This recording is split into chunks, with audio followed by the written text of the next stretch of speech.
नमस्कार, हमारा नाम है समरीन और आपने देखना शुरू कर दिया है लाइव सिटीज। देखिए, लालू प्रसाद यादव पर निजी टिप्पणी करना बिहार की डिप्टी सीएम सम्राट चौधरी को अब काफी महंगा पड़ गया है। आपको याद होगा कि बीते दिन सम्राट चौधरी ने साफ साफ कहा था कि लालू प्रसाद यादव ने पहले किडनी ली और उसके बाद टिकट दिया है। ये भी कह दिया था कि लालू जी का यही परिचय है और अब सम्राट चौधरी को ऐसा कहना महंगा पड़ता हुआ दिखाई दे रहा है। तो आज हम इसी मुद्दे पर सीधी बातचीत करेंगे राजद की शेरनी सारिका पासवान जी से। तो सबसे पहले तो सारिका जी, बहुत बहुत स्वागत है लाइव सिटीज पर। बहुत बहुत नमस्कार समरीन आपका और आपके लाइव सिटी देखने वाले तमाम दर्शकों को भी मेरी ओर से बहुत बहुत प्रणाम। जी, अच्छा सारिका जी, ये बताइए राजद में चल क्या रहा है? लालू जी ने किडनी के लिए टिकट दी, चल क्या रहा है भाई?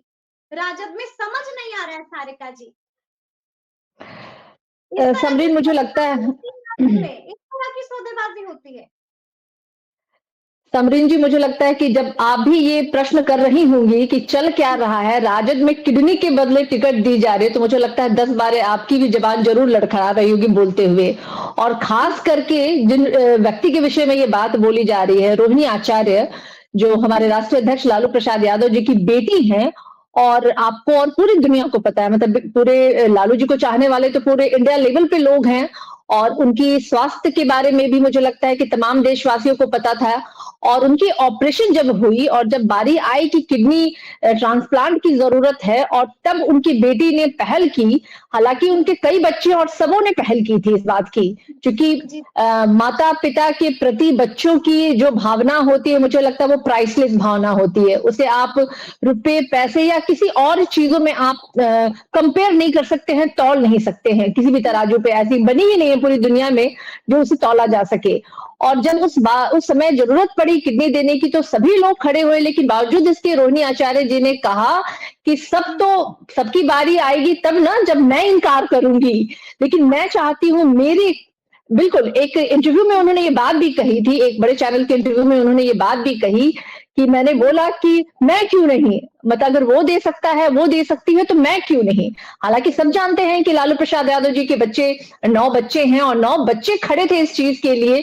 बावजूद इसके रोहिणी आचार्य जी का ये इच्छा थी उनकी कि वो अपने पिताजी को किडनी डोनेट करें, और इस इच्छा को परिवार के सभी लोगों के द्वारा स्वीकृति भी मिली। स्वयं लालू प्रसाद यादव जी ने भी इसको स्वीकृति दी, और अंततः वो हुआ कि रोहिणी आचार्य जी ने अपनी किडनी दान की। और आपको भी पता है कि इस उम्र में, जिस उम्र में रोहिणी आचार्य जी है, और उन्होंने राष्ट्रीय अध्यक्ष लालू प्रसाद यादव जी को एक बेटी के तौर पे, एक बेटी एक निहायत ही ये एक पारिवारिक फैसला था, बहुत ही ये पर्सनल फैसला था, और उन्होंने उनको एक जीवन दान दिया।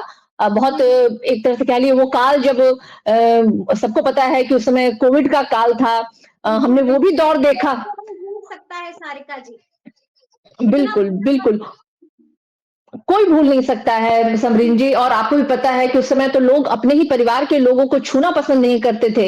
ऐसी स्थिति में कि जब किसी के अपने पिता की मृत्यु हो जाती थी, मां की मृत्यु हो जाती थी, तो लोग उनकी सौ को भी छूना नहीं चाह रहे थे कि कहीं उनसे वो बीमारी ना ट्रांसप्लांट हो जाए। या कई ऐसी हमने देखी थी, खबरें देखी थी कि लोग अपने परिजनों को पहचानने से भी इनकार कर रहे थे। वो दौर भी हमने देखा, और उस दौर के बाद ही, जस्ट तुरंत उसके बाद ही रोहिणी आचार्य जी ने अपने किडनी का दान किया राष्ट्रीय अध्यक्ष लालू प्रसाद यादव जी को। और देखिए आज वो स्वस्थ हैं, हम सबों के बीच में हैं, और पूरे बिहार की जनता की तो खैर वो सब जानते हैं कि वो गरीबों के मसीहा तो कहे ही जाते हैं, सामाजिक न्याय के पुरोधा कहे जाते हैं, और उनको चाहने वाले, उनके फॉलोअर्स बहुत है।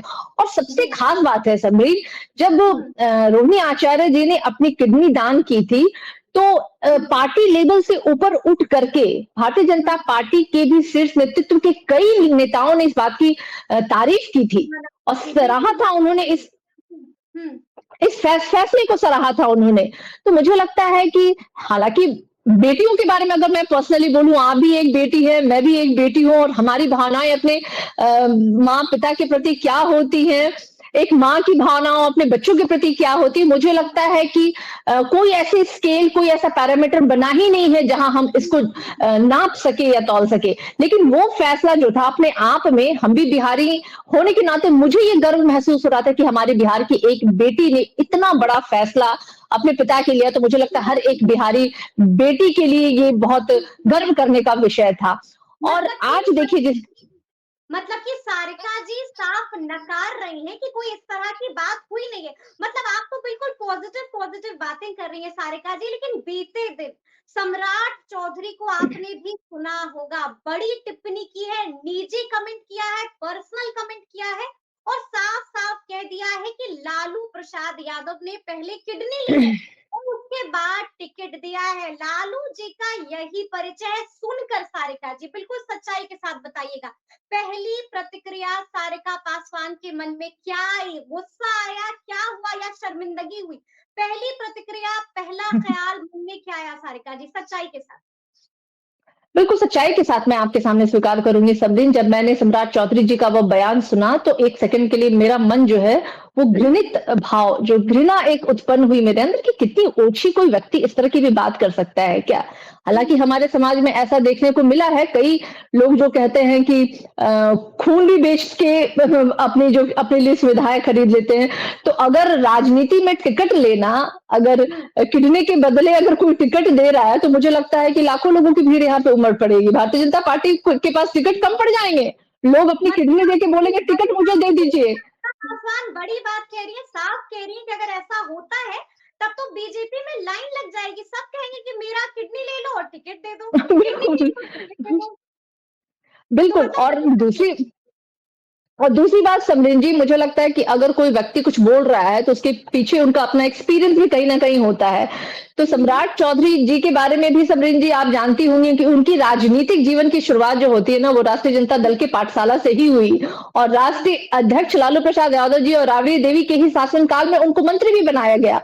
और टिकट तो एक अलग चीज है, मंत्रिमंडल में जगह पाना और मंत्री बनाया जाना अपने आप में एक बहुत बड़ा पद होता है। तो अगर टिकट के बदले किडनी दे करके अगर टिकट दी जा रही है, तो फिर सम्राट चौधरी को तो ये भी जवाब देना पड़ेगा कि मंत्री बनने के लिए उन्होंने क्या क्या बेचा। क्या बेचा उन्होंने? किडनी बेचा, गुर्दे बेचे, जमीन बेच दिया, या अगर मैं उनके शब्दों में जाऊं तो क्या बेचा उन्होंने? माँ बेचा, पिता बेचा, या और मैं क्या बोलूं, मैं उस नीचता के हद पे गिर के उनकी तरह शब्दों का इस्तेमाल नहीं करना चाहती हूँ। लेकिन क्या बेचा उन्होंने? सिर्फ एक प्रश्न बनता है कि सम्राट जी आपने मंत्री बनने के लिए अपनी क्या क्या चीजें और किन किन लोगों को बेचा राष्ट्रीय अध्यक्ष लालू जी को, उसका भी खुलासा मैं चाहती हूँ कि वो करे। अगर वो इस तरीके से सार्वजनिक मंचों पे और सारिका पासवान लालू प्रसाद यादव की शेरनी खुले तौर पर कैमरे के सामने चैलेंज दे रही हैं, साफ कह रही हैं कि बताइए ना सम्राट जी किस चीज का सौदा किया था। बिल्कुल मैं बिल्कुल समरीन जी, मैं आपके इस चैनल के माध्यम से बिल्कुल सीधे सीधे प्रश्न करना चाहती हूँ सम्राट चौधरी जी से कि वो आखिर खुलासा करे कि जब वो राष्ट्रीय अध्यक्ष लालू जी ने उनको मंत्री बनाया था तो सम्राट चौधरी जी ने क्या क्या बेचा था। हमें पता है कि जमीर तो उनके पास है नहीं, उन्होंने बेच दी है।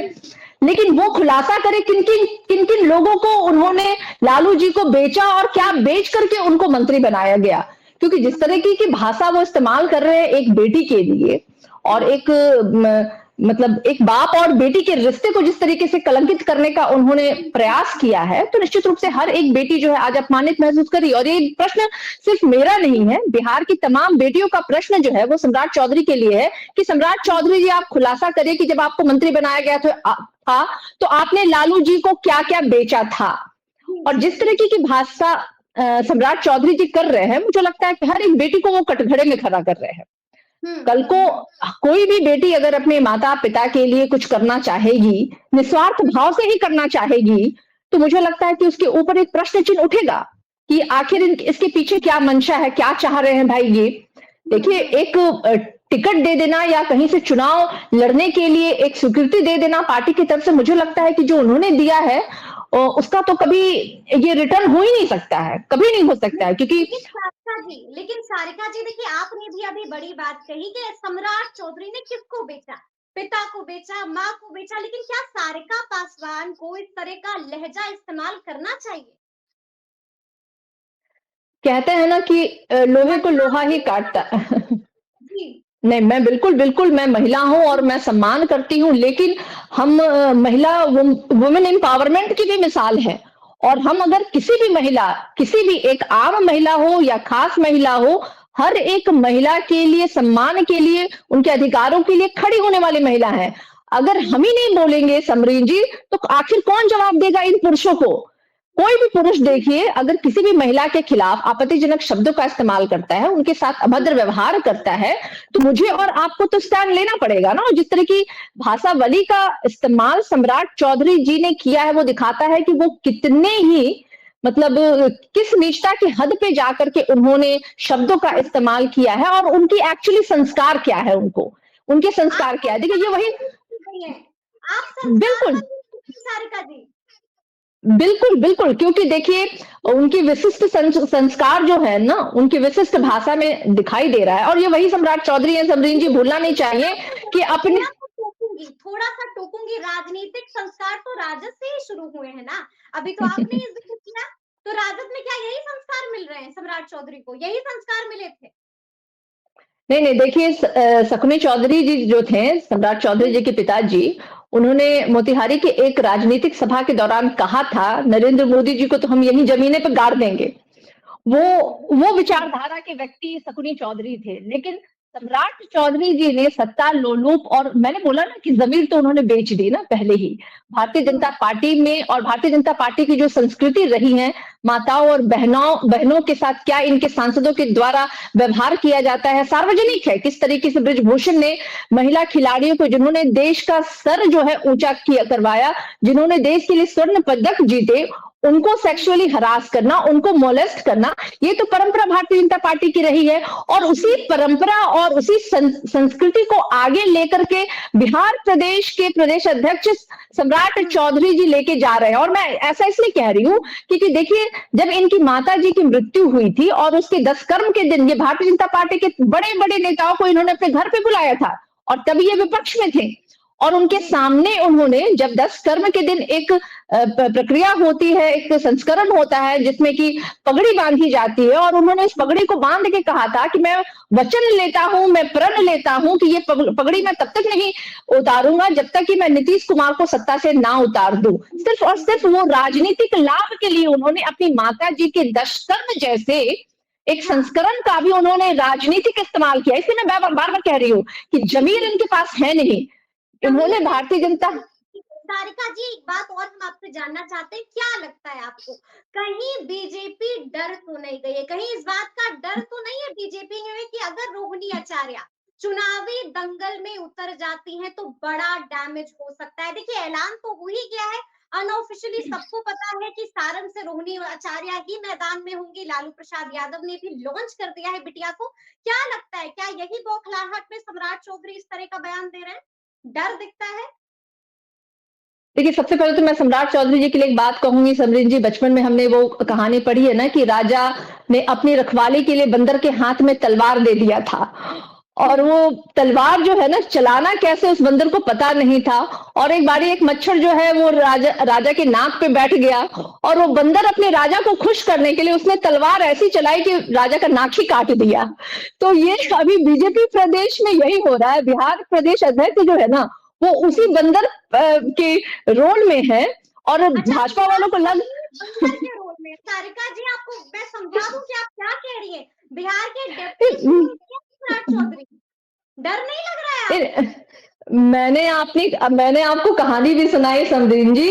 नहीं, देखिए भाई, सम्राट चौधरी जी की भाषा से तो मुझे लगता है हर बेटी को डरना चाहिए कि कब वो किसकी मर्यादा के खिलाफ जाकर वो बोल दे। लेकिन हम तो लड़ने वाले बेटियां है ना, हम लोग तो रानी लक्ष्मीबाई, फूलन देवी और महिला वुमेन एम्पावरमेंट की मिसाल बनने वाली महिलाएं हैं। हम लोग तो महिलाओं के लिए मोर्चा खोलेंगे। हम लोग तो वो है नहीं महिलाएं जो जब यही सम्राट चौधरी रोहिणी आचार्य से डर गए हैं? क्या इसी वजह से इस तरह का निश बयान? देखिए समरीन जी, जहां एक तरफ देश के प्रधानमंत्री जी माता और बहनों की अस्मिता, उनकी रक्षा, उनके तमाम बातों की जो कहते हैं रखवाली की वो अपने मंचों से बात कर रहे हैं, वहीं बिहार प्रदेश का प्रदेश अध्यक्ष जो है किसी माता, किसी बहन, किसी बेटी के लिए अगर ऐसे शब्दों का इस्तेमाल कर रहा है तो मुझे लगता है वो अपने आप में अपने ही पैर पे कुल्हाड़ी मारने जैसा है, क्योंकि वो कहीं ना कहीं डरे हुए हैं। वो जान रहे हैं इस आधी आबादी की ताकत से वो डरे हुए हैं। इन्होंने कभी भी इस आधी आबादी के पक्ष में नहीं कोई सारण हारने का भी डर है सम्राट चौधरी को, बीजेपी को, एनडीए को, जो इस तरह का लहजा यूज कर रहे हैं सम्राट चौधरी। बिल्कुल, निश्चित रूप से सारण ही सिर्फ नहीं, कई ऐसी सीटें हैं, महत्वपूर्ण सीटें हैं जो भारतीय जनता पार्टी की इस बार जीत वहां होने वाली नहीं है। हार का सामना इन्हें करना पड़ेगा और इंडिया गठबंधन और हमारे तमाम दलें जो हम लोग चुनाव लड़ेंगे तो हमारा लक्ष्य 35 से ऊपर की सीटों को जीतने का है और हम उस लक्ष्य को पूरा भी करेंगे। और ये बात भारतीय जनता पार्टी भी जान रही है, क्योंकि पिछले बार जो 2019 की चुनाव इन्होंने लड़ा था, उन्होंने एक्सट्रीम अपनी पूरी ताकत इन्होंने लगा करके इन्होंने चुनाव लड़ा था। एजेंडे जो ये लेकर के आए थे वो तमाम एजेंडों पे ये फेल हो गए, जीरो हो गए। जनता ने इनके रिपोर्ट कार्ड में 0 अंक दिया है। तो भारतीय जनता पार्टी और इनके समकक्ष या इनके सहभागी जो भी पार्टियां है वो चाहेंगे, सारिका जी को थोड़ा सा रिवाइंड करना चाहेंगे। अगर हम बात करें 2019 की, तो राजद का खाता भी नहीं खुला था, 0 पर आउट हो गए थे। और इधर अगर हम बात करें एनडीए की, 40 में से 39 सीटें मिली थी। क्या लग रहा है सारिका जी, आसान नहीं होने वाली है राह? अब तो नीतीश कुमार भी साथ नहीं है।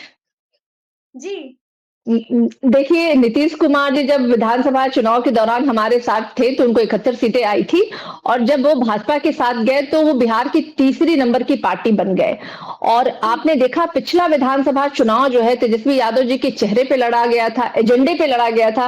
वो शिक्षा का एजेंडा था, रोजगार का एजेंडा था और उस एजेंडे को तेजस्वी यादव जी ने महज 17 महीने के शासनकाल में पूरा भी किया। और आपने सही कहा कि पिछले बार हमारा खाता नहीं खुला, लेकिन कहते हैं ना कि वक्त हमेशा बिल्कुल, लेकिन क्या देखिए वक्त का जो ये पहिया है ना, ये निरंतर घूमता रहता है और किसी भी व्यक्ति के लिए जो कहते हैं सत्ता जो है होती है ना, वो अनंत और शाश्वत नहीं होती है। बड़े से बड़े शासन और जो हमारे इतिहास में गवाह है, ऐसे कई शासक आए जो अपने दुराचार के शासक के रूप में जाने गए। उनकी भी सत्ता, बहुत ताकतवर हुआ करते थे वो, लेकिन उनकी भी सत्ता अंततः समाप्त हुई।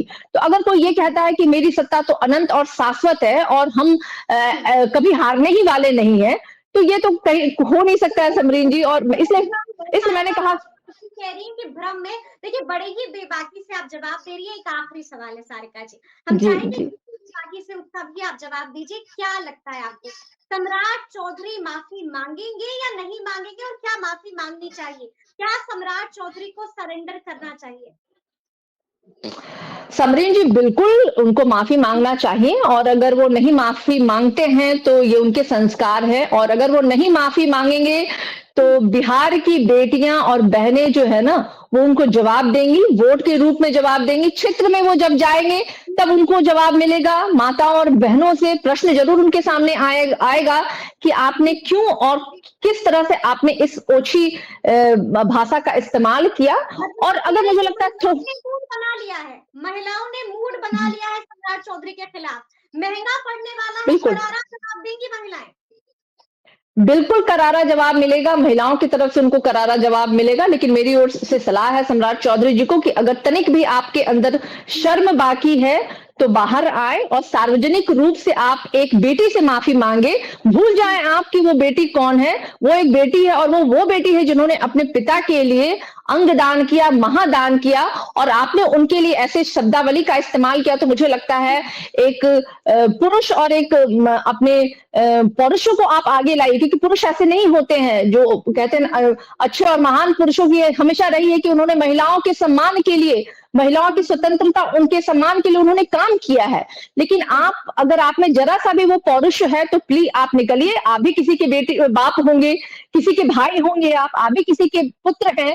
तो आप उस नाते ही, उस भाव के ही नाते आप आइए और आप रोहिणी आचार्य जैसे सार्वजनिक रूप से माफी मांगिए, क्योंकि ये भाषावली जो है ना, निश्चित रूप से आपको बिहार की कोई भी बेटी, कोई भी बहन, कोई भी माँ जो है आपकी इस भाषावली की आपको क्षमा नहीं करेगी।